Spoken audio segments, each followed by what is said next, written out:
Hello and welcome. Today we'll explore the various methods of protecting your videos.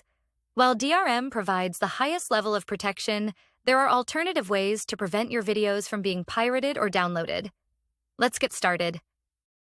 First, navigate to your video library and proceed to the security section.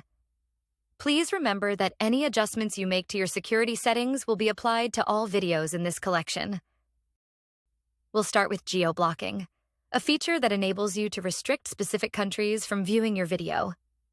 If a video is accessed from a country that is on your blocked list, the video will not be available for viewing.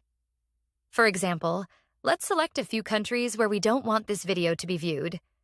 This is an effective way to limit your audience and control access to your videos. Another method is by utilizing allowed referrers.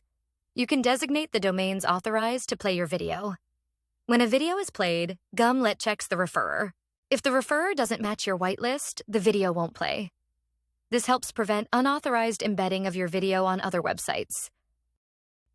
Lastly, we offer password protection under video privacy. This implies that every video in your collection will require a password to be viewed. If you share a video link with your audience, they will need to input a password to watch it. This ensures that only those with the password can view the video. Once you've made all the necessary changes, click Save. These security features ensure that your videos are viewed solely by your intended audience and help prevent unauthorized access. We hope you found this video informative. Thank you for watching.